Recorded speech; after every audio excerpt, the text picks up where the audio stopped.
Uma outra informação agora, fora do mandato, o presidente Jair Bolsonaro pode se tornar inelegível para 2026 por decisão do TSE. Ele poderia responder a investigações por uso da máquina pública na campanha e por fake news. Algumas situações já estão sob análise e se cogita o envio de outras ao Tribunal Superior Eleitoral. O PT, por exemplo, estuda apresentar uma nova ação por abuso de poder político pelas operações realizadas pela Polícia Rodoviária Federal no domingo, dia da eleição. Diz a legenda que a cúpula da corporação descumpriu ordem do presidente do TSE, Alexandre de Moraes. As ações como essas não resultarão em cassação de mandato, que se encerra em 31 de dezembro, mas, se procedentes, levariam à perda dos direitos políticos de Bolsonaro, provocando a sua inelegibilidade. Então, né, Zé, a gente volta àquilo que a Ana levantou aqui no começo do programa, essa possibilidade de que haja um cerco jurídico, uma ofensiva contra o presidente Jair Bolsonaro, mirando justamente os direitos políticos dele e uma nova candidatura, né, Zé? O presidente Jair Bolsonaro sofreu aí cercos importantes. O primeiro de todos foi esse cerco jurídico. Tudo o que ele fazia era questionado juridicamente no Supremo. Aprenderam o caminho, né? Em alguns casos, os ministros até administraram o país, como, por exemplo, na pandemia, né? Os ministros do Supremo transferiram para os estados e municípios o direito de administrar a pandemia, nomeação de chefe da Polícia Federal, para se ter uma ideia, não tem nada mais característico do executivo e do presidente, senão a assinatura de um ato de nomeação, formação do governo. Isso é o A do ABC da gestão, né, do governo. E outro cerco muito importante foi o cerco da imprensa, ou seja, o cerco da opinião pública. E o terceiro cerco, que esse também é muito importante, é o cerco do Congresso. E ele teve que vencer esse cerco através de acordos com partidos do Centrão, e isso foi muito bem sucedido. E agora, estas foram as eleições mais judicializadas dos últimos tempos. O terceiro turno já está armado, ou seja, um julgamento jurídico. Só que todo mundo sabe que o ex-presidente Lula, o presidente eleito, né, agora, ele tem a possibilidade concreta de continuar governando. Mas mesmo assim, não se iludam. Estão guardadas ações apresentadas pelos adversários que vão ficar lá para frente, nas gavetas do TSE, para sacar em momento de fragilidade, quando eles entenderem que Lula está mesmo precisando ser substituído, aí caça-chapa, Lula-Alckmin, né? Pode acreditar, existirão ações que ficarão nas gavetas. Sobre o presidente Jair Bolsonaro, eu já ouvi isso de 3 fontes, de que ele deve ficar inelegível porque há uma decisão da corte, né, por alguns motivos, são vários, inclusive aumento do valor do Auxílio Brasil. Veja bem, ele aprovou uma emenda à Constituição no Congresso, quer dizer, o Congresso ordenou que ele pudesse aumentar o valor, mas mesmo assim isso será questionado. E vários outros, né, abuso do poder político, claro, ele é o presidente da República, aqui há um processo de reeleição e o candidato é, ao mesmo tempo, o presidente da República, governador ou prefeito, né? E continua gerindo, administrando e fazendo campanha. Então, isso joga a dúvida no colo ou na mesa do judiciário. Portanto, é real, muito real essa possibilidade de uma cassação dos direitos políticos do presidente Jair Bolsonaro. Você, Fernão?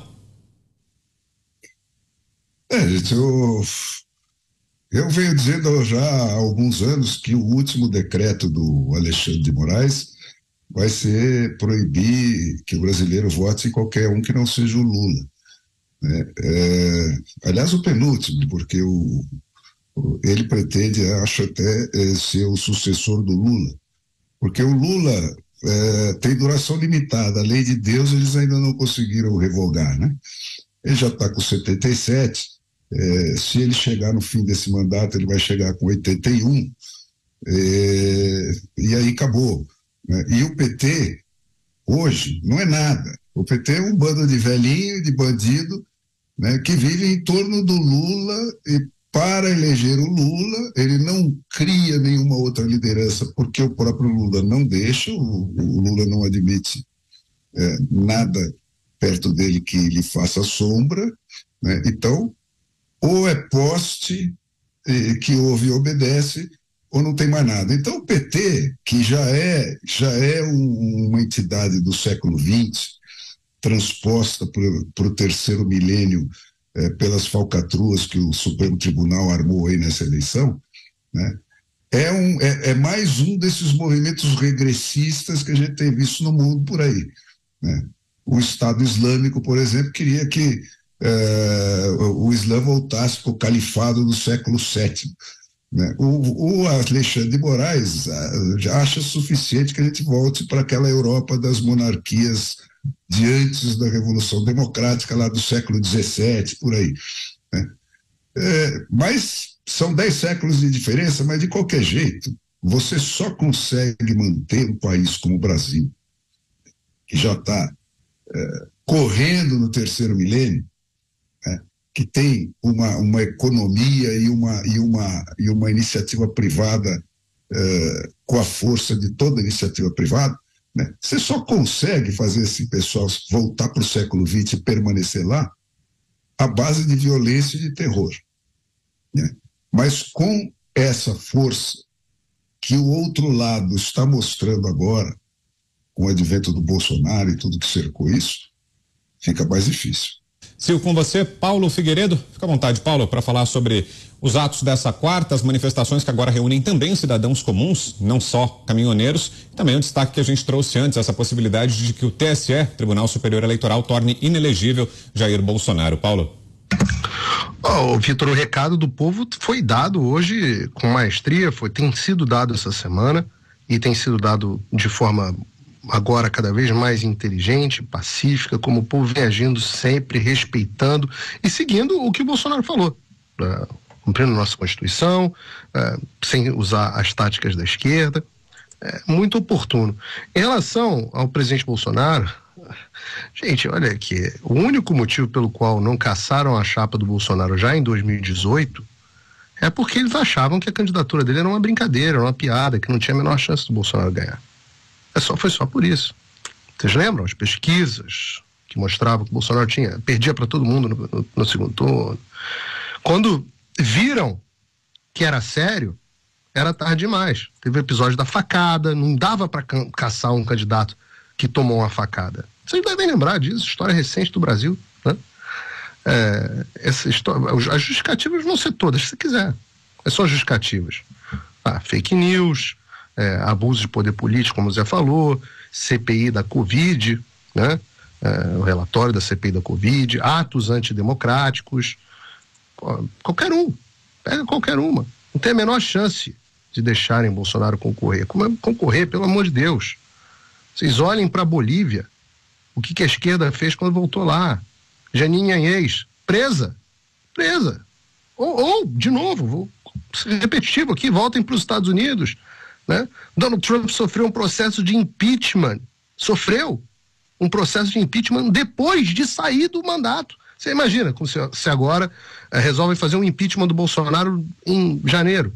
Inédito, nunca tinha acontecido na história americana. E ele só não foi condenado no processo de impeachment por poucos votos, porque o Partido Republicano tinha a maioria na casa e que, como você tem 2 partidos, e o Partido Republicano precisava desesperadamente do apoio do Trump. Os que votaram contra ele perderam todas as primárias agora e foram defenestrados da política, porque a direita americana não admitiu a traição ao presidente. E depois disso, busca e apreensão na casa do Donald Trump, no Mar-a-Lago, busca e apreensão, FBI entrando lá, acusando ele de ter documentos que supostamente a imprensa diz que eram secretos, nunca apareceu nada. A moral da história é o seguinte: hoje em dia, se o Trump faz xixi na tábua do vaso sanitário, ele vai acabar preso. O único motivo pelo qual ele não foi preso é que as instituições americanas são muito mais sólidas. Esses freios e contrapesos, essas diferenças que o Fernão chamou a atenção bem, né? Tem semelhanças, mas tem diferenças.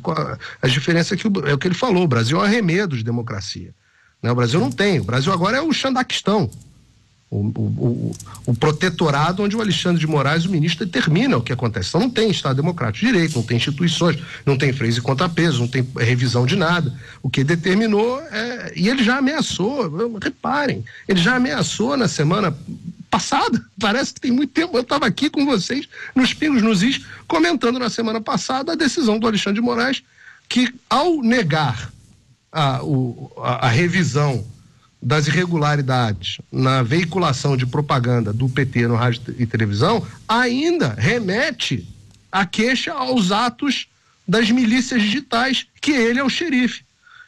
Então, a campanha do presidente, e óbvio, vão responsabilizar então o presidente. Então, assim, e o Lula já falou de Tribunal de Manaus para julgar o Bolsonaro pelos supostos crimes de genocídio na pandemia, já falou no discurso de posse, discurso de vitória. O Lula foi lá e falou que vai acabar com aquilo que ele chama de propagação criminosa, olha aí o crime, do discurso de ódio.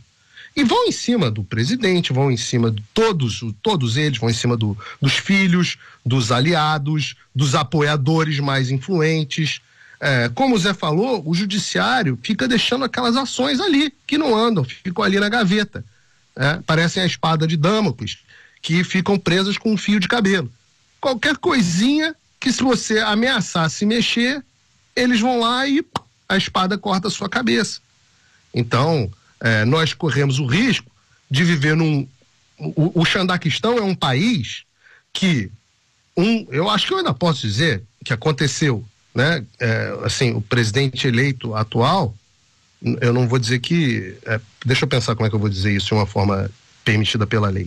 Teve condenações que foram depois anuladas pelo Supremo Tribunal Federal, mas condenações múltiplas por corrupção. Né? Isso aconteceu na história, eu acho que eu posso ainda falar isso. Então o Lula, ele pode ser candidato e pode ser presidente, mas o Bolsonaro de jeito nenhum. Essa é a regra do Xandaquistão, vamos viver com ela.